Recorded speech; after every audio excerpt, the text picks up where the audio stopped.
Sebenarnya memang saat ini sangat diperlukan tentang semangat kebangsaan atau tahan kebangsaan itu sendiri. Karena dengan semangat kebangsaan untuk menghindari sifat chauvinisme mengagungkan kesukuan. Ya, ini repot sekali. Nanti apalagi kita akan kan sekarang ini banyak pemilu kada atau pemilu nasional. Kalau kita melihat situ kan repot, jadi terkikis kan nilai-nilai nilai kebangsaan. Ya saya jangan menambahkan itu saja. Jadi diperlukan sekali semangat kebangsaan untuk menghindari chauvinisme kebangsaan itu sendiri.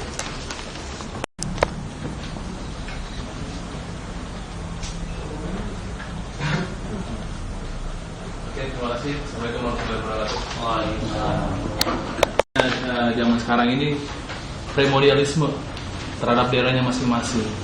Dan saya mau menanyakan apa yang harus dilakukan pemuda Indonesia saat ini untuk menjadi Indonesia yang sebenarnya dan untuk mengembalikan betapa saktinya sebuah pemuda saat ini agar harkat dan martabat rakyat Indonesia ini tercapai. Itu aja. Oke. Assalamualaikum warahmatullahi wabarakatuh. Pandangan umum adalah pandangan yang akan menyempurnakan apa-apa yang menjadi pandangan kami. Itu yang kami harapkan. Nah, tadi saya masuk dalam urun rembuk ini dalam merumuskan. Kami akan buat seperti ini nanti hasilnya. Akan kami kelilingkan. Jadi berapapun jumlah kita, pandangan apapun kita setuju atau tidak setuju karena prinsip kami musyawarah, kami tetap akan nyatakan di dalam sini dan akan kami sampaikan kepada seluruh tokoh-tokoh nasional. Tidak peduli siapa dia, kami akan sampaikan. Kami sudah siapkan surat kami kepada Presiden Republik Indonesia pada saat peringatan 17 Agustus HUT RI ini. Nah, menyempurnakan dan menambah apa yang disampaikan Bapak-Bapak sekalian, saya tertarik tadi. Kenapa kita kemudian mengatakan bahwa sejak 28 itulah bangsa Indonesia terlahir? Bapak boleh cek semua sumber buku. Sebelum tanggal 28 Oktober 1928, tidak ada satu buku pun yang berani menyatakan bahwa kita bangsa Indonesia. Boleh cek. Itu sumber pasti. Misalnya William Dendels, misalnya seperti Van Vollenhoven, mereka tidak berani mengatakan bahwa kita bangsa Indonesia. Yang mereka tulis adalah rakyat Indonesia atau Hindia Belanda, masyarakat Hindia Belanda. Bapak boleh cek. Kami sebelum kami gulirkan diskusi ini, kami konsultasi ke seluruh tokoh. Kami tidak mau gegabah. Kami kaji betul, baru kami munculkan dalam dialog. Itu yang pertama. Yang kedua, sejak 28 Oktober itulah baru kita menyatakan bangsa Indonesia. Nah, kalau ada pertanyaan, nama Indonesia itu berarti dari Inggris, dari sini, dari situ, dari sini, dari sini. Artinya apa, Pak? Nama Indonesia kita seolah-olah klaim, seolah-olah ambil dari orang lain. Nah, kalau kita tidak berani tegaskan bahwa nama Indonesia itu sejak kapan kita pakai, nama Indonesia kita pakai sejak 28 Oktober, bersamaan dengan lahirnya bangsa Indonesia. Nah, itu yang pertama. Yang kedua, kenapa 17 Agustus kami ngotot? Kami ngotot menyatakan bahwa 17 Agustus itu adalah kemerdekaan bangsa Indonesia. Karena kami tahu di dalam sidang BPUPKI jelas menyatakan bahwa 17 Agustus adalah kemerdekaan bangsa Indonesia. Sementara perjanjian konferensi meja bundar dan di dalam UUDS 50 jelas menyatakan pembukaan Undang-Undang Dasar 1950, boleh Bapak cek, yang menyatakan 17 Agustus HUT RI di Undang-Undang Dasar itu. Dan di sana Pak tidak dinyatakan NKRI, Negara Kesatuan Republik Indonesia, tapi yang dinyatakan adalah NRI. Dalam pandangan kami, pada saat Majelis Permusyawaratan Rakyat mengamandemen kelima nanti dan keempat hari ini, sudah berani mereka mencantumkan Undang-Undang Dasar NRI. Dalam pandangan kami, artinya mereka yang berusaha untuk memecah belah NKRI masih bekerja sampai detik ini. Buktinya apa? Hasil amandemen, nama konstitusinya adalah NRI. Negara kesatuannya dihilangkan. Karena dalam pandangan kami, NKRI ini adalah negara kesatuan, adalah negara kebangsaan. Yang disatukan oleh kami, oleh bangsa ini bukan negara, bukan organisasi. Tidak seperti Amerika, yang disatukan negaranya. Sebelumnya 20, nambah 30. Nambah nanti sampai detik ini nambah 52, nambah lagi. Yang disatukan negaranya. Kalau kita yang disatukan tanahnya, yang disatukan bangsanya, yang disatukan bahasanya. Kalau ada yang tidak sependapat dengan dengan Sumpah Pemuda, maka dalam pandangan saya kira kita tidak layak memakai produk Sumpah Pemuda. Apa produk Sumpah Pemuda? Saya bertemu kawan, apa-apaan itu Sumpah Pemuda. Saya bilang sama kawan itu, Bung jangan pakai bahasa Indonesia, karena itu produk Sumpah Pemuda. Bung anti Sumpah Pemuda, tapi Bung pakai produknya. Sama saja dengan Bung anti Amerika, tapi Bung pakai dan sembah-sembah produk Amerika. Ini namanya munafik. Nah ini yang kegelisahan kami Pak, kaum muda. Lalu kalau kami keliling, Pak ini bagaimana? Ke tokoh-tokoh nasional. Kadang-kadang kami apatis, Pak ini bagaimana bangsa ini? Kalau Bapak tadi mungkin sebagian 20% dinikmati oleh elit-elit yang berkuasa ini. Kami pemuda ini bagaimana Pak? Ini sejarah ini dalam bahasa lain kami adalah kita hari ini memperingati HUT RI sebagai peringatan yang dihadiahi oleh Konferensi Meja Bundar Belanda. Artinya apa Pak? Bapak boleh cek, Dubes Belanda boleh sejak tahun 1945, boleh. Tapi hanya sejak 2003 lah Kedubes Belanda mau menghadiri acara peringatan 17 Agustus. Bapak boleh cek. Ini bentuk sebetulnya bahwa Belanda tidak mengakui kemerdekaan kita hari ini. Ini yang kami lihat. Yang kami lihat adalah bangsa lain di dunia belum mengakui kemerdekaan kita sebagai bangsa. Kita flashback, kenapa kita bilang 17 Agustus bukan HUT RI? Boleh lihat cek teks sumpah, teks proklamasinya Pak. Teks proklamasinya tidak ada kata negara. Kami bangsa Indonesia dengan secari kertas menyatakan kemerdekaan Indonesia.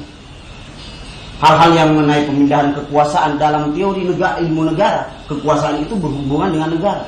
Berarti dalam hal pemindahan kekuasaan negara belum. Baru mau kita pindahkan. Sehingga ada perdebatan di 18 Agustus tentang preambul Undang-Undang 45. Kata pintu gerbang tolong dicoret. Kata anggota sidang BPUP. Soekarno bilang, jangan. Pintu gerbang itu karena belum ada negara. Makanya kita mau masuk kepada negara yang tugasnya mencerdaskan kehidupan bangsa. Jadi negara tidak perlu bikin program yang aneh-aneh. Program negara mencerdaskan kehidupan bangsa, memajukan kesejahteraan umum. Kita tanya, kita evaluasi hari ini. Apakah negara sudah mencerdaskan kehidupan bangsa? Apakah negara sudah memajukan kesejahteraan umum? Apakah negara sudah melindungi segenap bangsa Indonesia seperti yang Bapak tadi yang katakan pandangan awal Pak Haryanto? Apakah Papua itu bodoh-bodoh? Tidak. Kalau bodoh, ya tanggung jawab dong negara. Tugasnya mencerdaskan kehidupan bangsa, melindungi segenap bangsa Indonesia dan seluruh tumpah darah Indonesia. Apa betul kita sudah dilindungi? Kita evaluasi hari ini. Tidak usah kita ke yang lain. Saya Pak tiap hari lewat depan istana Pak. Dia bilang, Pak SBY bilang, kita harus sejahterakan rakyat. Saya bilang sama kawan-kawan Papua, wah ini kita di Papua nggak dipeduli. Bung, jangankan Bung yang di Papua mau diurusin sama SBY. Yang di depan istana Bung di Monas itu ngemis dari 2002 saya di Jakarta sampai 2012 masih ngemis Bung. Padahal SBY tiap hari bolak-balik ke istana Pak. Kita evaluasi ini. Kita evaluasi. Ini maksud kami evaluasi harkat dan martabat hidup rakyat Indonesia. Ya kita. Kemudian tugas negara adalah menjaga ikut melaksanakan ketertiban dunia. Apa betul negara kita ikut melaksanakan ketertiban dunia? Kita evaluasi. Apa betul? Pada saat satu negara sudah mulai, kita dulu non-blok Pak. Tapi kita saat ini, kita katakan non-blok, tapi pada saat yang sama, kita pro Amerika. Kita pro ini, kita pro itu. Kita tidak punya sikap. Jadi, buat kami, bahwa pelaksanaan kehidupan negara itu berdampak kepada realitas kehidupan bangsa. Oleh karena itu, kami bangsa Indonesia, karena negara tidak mampu mencerdaskan kehidupan bangsa, tidak mampu memajukan kesejahteraan umum, tidak mampu ikut melaksanakan ketertiban dunia, tidak mampu melindungi segenap bangsa Indonesia. Ayolah bangsa Indonesia yang kerjakan ini. Jangan negara. Kita bangsa Indonesia yang kerjakan ini, Pak. Kalau tidak, mau berharap buat elit, Pak. Seperti ini, Pak. Bergulir terus. Inilah yang kita bilang kehilangan jati diri. Inilah yang kita bilang evaluasi. Mungkin kita akan meninggal, bagaimana anak cucu kita? Betulkah masih ada nama bangsa Indonesia ke depan? Mungkin tinggal cerita, karena ada banyak bangsa-bangsa yang tinggal cerita, Pak. Nah, ini kegelisahan kami. Oleh karenanya kami meminta kepada Presiden Republik Indonesia, kami siapkan surat ke PBB, kami siapkan surat ke Mahkamah Internasional, kami siapkan surat. Kami akan meminta kepada mereka untuk mengakui 28 Oktober adalah hari lahirnya bangsa Indonesia. Kami akan meminta kepada mereka untuk 17 Agustus diakui sebagai kemerdekaan bangsa Indonesia. Berat ini, Pak. Kami yakin kemarin waktu Pak SBY nggak jadi ke sana, ke Belanda waktu ada pengakuan kemerdekaan dari Belanda. Kami tahu konsekuensi logis. Karena ini buat kami tantangan. Karena kalau 17 Agustus diakui sebagai kemerdekaan bangsa Indonesia, maka agresi pertama dan kedua adalah pelanggaran HAM berat untuk Belanda. Ini yang tidak pernah, ini yang ditutupi oleh generasi tua. Kami katakan itu, ya ini ditutupi. Karena kami juga keliling kepada petisi 50. Pak, ini buka dong sejarah ini. Kasih dong pencerahan kami kepada pemuda. Oleh karena kami hari ini berkumpul tidak mengumpulkan tokoh-tokoh tua itu, begitu Pak maksudnya. Kami sudah kenyang dengan janji-janji, iyalah kalianlah generasi selanjutnya nanti yang ya ke depan bagaimana. Capek kan. Oleh karena itu kami berkumpul dengan generasi kami, membicarakan ini. Ya, alhamdulillah ada bapak-bapak dan ibu-ibu sekalian yang punya komitmen kebangsaan mensupport diskusi. Nah, saya kira itu tambahan saya untuk melengkapi dan sumbang saran terhadap diskusi. Terima kasih. Assalamualaikum warahmatullahi wabarakatuh. Ini masalah Sumpah Pemuda sebenarnya sangat momentum sangat yang baik untuk saat ini mengembalikan pemuda kepada sumpahnya kembali. Berbangsa satu, berbahasa satu, bernegara satu, yaitu Indonesia. Kalau kita cermati akhir-akhir ini, bangsa ini telah kehilangan banyak aset-aset yang sangat fundamental buat untuk kemakmuran bangsanya. Banyak kontrak-kontrak karya yang telah jatuh ke asing, dan itu menggerogoti nilai APBN kita. Hutang kita makin besar, tapi aset-aset bangsa ini telah lari semua oleh para penjahat, koruptor, dan para maling-maling lainnya. Maka itu makna Sumpah Pemuda adalah kembalinya kita menyatakan berbangsa satu, berbahasa satu, dan bernegara satu. Bila kembali dengan Sumpah Pemuda itu, kita harus kerja keras pemuda itu harus mencerminkan untuk bangsa.